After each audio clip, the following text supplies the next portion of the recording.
Hello, everybody, and welcome to the NBA Trade Zone podcast, where we talk all things NBA trades, past, present, and future. Hi, guys. My name is Daniel. And I am Sebastian, and today we are going to discuss some potential superstars that we believe have a chance to be traded in the upcoming season. We'll discuss their fits, what are some ideas, where would some good places be for them to go. But first, we just want to say that we are both very excited that NBA season has started and that LeBron James is finally in the Western Conference and he finally understands how it feels like to play against real NBA teams almost every day. He was playing against the same teams when he was in the Eastern Conference, and he's lost a couple of games by a couple of points. I'm still okay with it. So he was not playing against the same teams. He was playing against the same teams all the time. Okay, so now this guy's a LeBron fan. Again, I'm a Lakers fan, okay? And we know this, and it's been an extremely exciting season so far. There's a lot of offense going on, a lot of disappointing refereeing. Again, a lot of traveling going on that's not being caught. That drives me crazy. But, I mean, I think it's been pretty widely known that the first week in the league was an extremely high-scoring week. And I obviously probably won't be sustainable, but the paces have been extremely fast. Defense has not really been played. I don't know. What have you noticed with the defense? Because what I've noticed is that a lot of players... I was watching the Wizards-Portland game yesterday, and it was overtime. And I can't remember whether Portland was up by one or whether it was a tie game. I think it was a tie game. And Lillard's playing on a wall. And Lillard had a screen set on him and just completely backed off, did not even try to break through, switched up Nurkic on him. Obviously, Wall just faked, stepped back, and scored right over Nurkic, right about the free throw line. No, it was extremely disappointing because Lillard had played such a great offensive game at that point, attacking the rim, finishing strong, and then literally lost them the game. Nobody said anything. Announcers obviously hush about it. Makes sense, but it was just extremely disappointing to me to see such a great game and such a great game played by Damian Lillard, and then he allows the game-winning point because of a complete lack of effort, and nobody says anything. What's your opinion about the defense so far? Yeah, I mean, obviously the defense, just by looking at the scores, you can see that the defense hasn't been really going on. I will say one team that kind of hurts me to say this, but that really looks good defensively is the Toronto Raptors. I mean, their defense just the guys they can throw out there with Kawhi, Danny Green, Kyle Lowry, OG Anunoby, Siakam, Ibaka. All these guys are just good defenders, and they've really surprised me so far. And maybe not surprised because I do remember saying on this podcast that they can throw out a defensive lineup. So I do think most teams are not playing good defense, but there are teams out there that are capable. And I do believe eventually they're going to catch up. They're going to get improved in this area. I think, the shot clock after the offensive rebound going down to 14 is really speeding up the game. And I think a lot of teams, including your Lakers, are just looking for a more faster-paced game. Oh, yeah. I mean, I remember it was, watching the Lakers and the Blazers. That was just back and forth. And, I mean, yeah, that's part of the reason why the scoring has increased, too, is because the pace has increased, so it only makes sense. And obviously, I think you said the defense is going to catch up. I think it's just been lazy. I mean, these players are good at defense. They're just lazy, and it really disappoints me to watch that. Ironically, I haven't really been able to catch I caught some of a Nuggets game. I can't remember who they were playing against, but I think they have one of the best defensive teams in the league right now. I mean, I think in terms of points per game. I think they're number one. Number one, yeah. Right now. I mean, very early. I think it's a small sample size. Yeah, 3-game sample size, but that really surprised me seeing that when I was looking at the statistics a couple days ago. But yeah, so it's been very interesting so far. A lot of fun things to watch, and obviously, like I mentioned, some things I'm disappointed in, but I think we have to just get used to it as NBA fans. I think the NBA has become more for the casual fan, and I think if you're more of a diehard basketball soul and not necessarily an NBA soul, there's just some things we have to adjust to in terms of the way the game is refereed. All right, so now we're going to move on to kind of discuss some of the superstars that we are going to talk about when it comes to a trade. Of course, we are going to begin with Danny's favorite player. We're going to begin with Andre Drummond. who is a superstar that Danny has been in love with for a while. And I believe he feels like there's a lot of players and teams he can be traded to that are he's really gonna improve. So, what are your thoughts on Andre Drummond's fit with a bunch of teams? All right, moving on to moving on. Let's just move on. Oh, I thought you okay.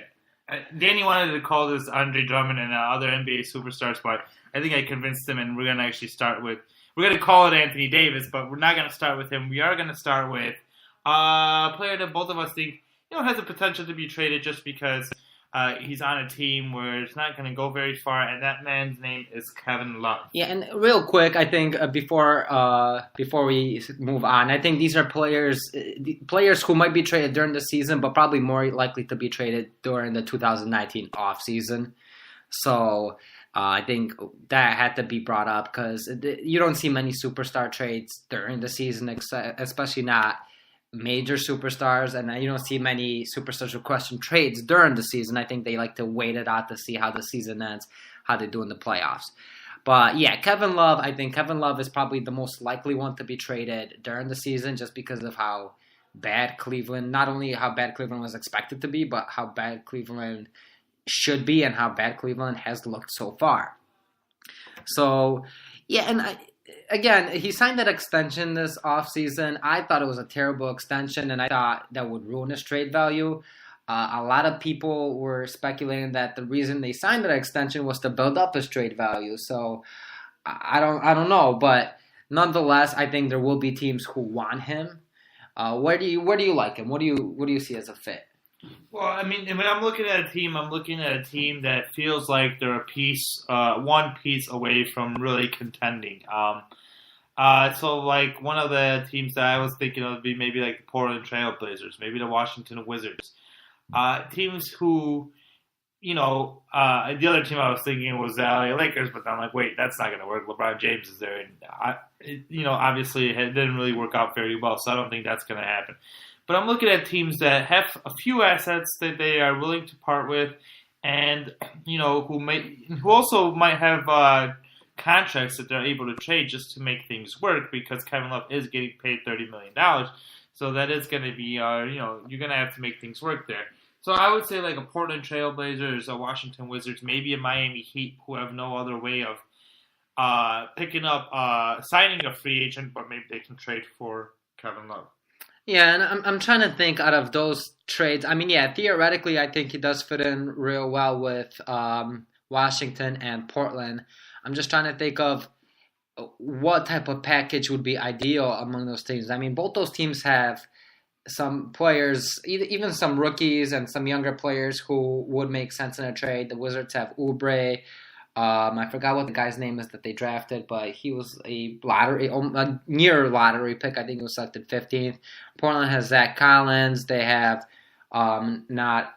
Anthony Simons, who they just selected. They both have their first-round picks in the future. So, yeah, they have that, and I think both players have other contracts to make it work.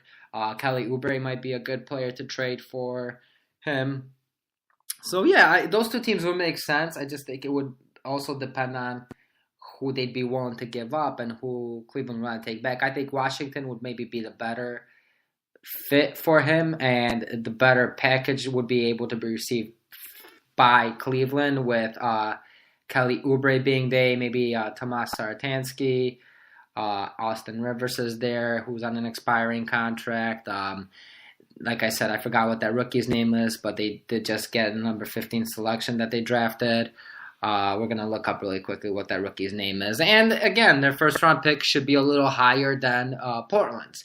So, because I don't think they'll be as good of a team. And I think he'd be a great fit there alongside Otto Porter, B.O. Wall.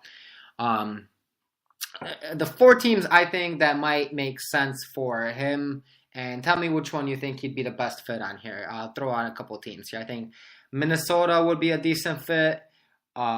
Milwaukee. And those two teams, I think, would make more sense than the next two I'm about to name just because of the fact that they will not have any cap space this offseason. So it would make sense for them to go out and trade for a Kevin Love. And then two other teams, I think, would be Utah and Indiana. I think those would be two good teams to go out and trade for a Kevin Love. even though those two, that would kind of take away their cap space in 2019, so they might be a little less inclined to do so. But out of those 4 teams, what do you think would be a good fit for him? Yeah, I mean, I think my favorite out of those would probably be Indiana, because I think Indiana is one of those teams that is a superstar away to be able to at least compete in the East. So I think that'd be a good fit. I mean, the trade for in Utah would kind of, to me, maybe it would be a little bit difficult just because, I don't see Kevin Love and Rudy Gobert out on the floor at the same time.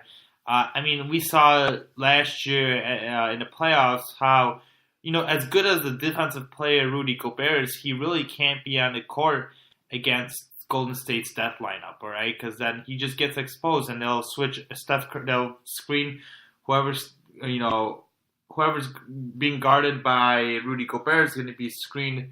Go set a screen for Steph Curry, and then Steph Curry is going to just annihilate Rudy Gobert. So, and adding Kevin Love to that would be very difficult, and it'd be hard to play both of them on the court at the same time, even though those are going to be 2 of your 3 best players.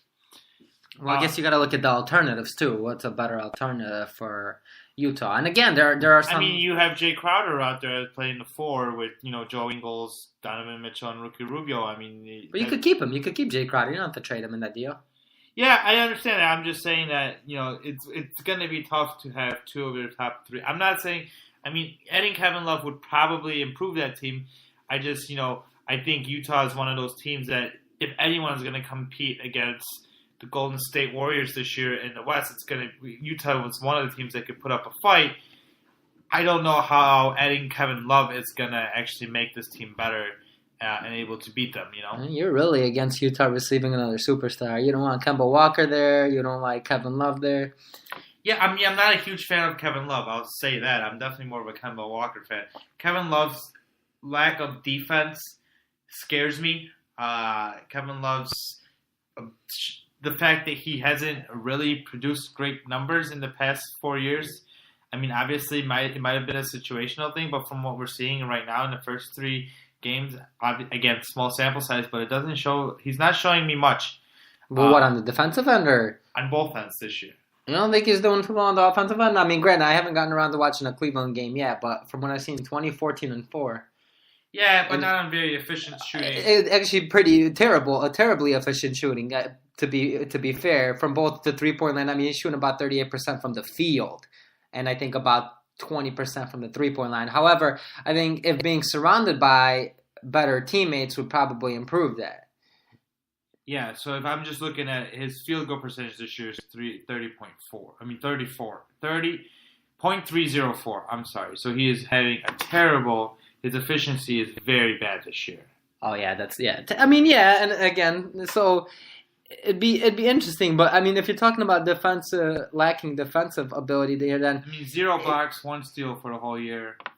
I mean, all the teams we really named are lacking defense. I think at this point, or at least aren't top. Utah's not lacking defense. No, besides Utah, I mean, okay, so we're talking about Portland, we're talking about Washington, Milwaukee, and I think Milwaukee's been pretty solid defensively. Well, but if you look at Portland, Minnesota, for instance, when they have Zach Collins on the court, they're not lacking defense. It's actually pretty. When you look at the plus minuses, when you compare Zach Collins and Jusuf Nurkic, when Nurkic comes off the field, Zach Collins makes that team a way better team. I mean, Collins is averaging 3 blocks a game. I don't know, at 24 minutes a game. So I don't know if trading Zach Collins, including Zach Collins in a deal for Kevin Love, would be something that Portland would. What if they included Nurkic? Yeah, but why would you like want that? Nurkic?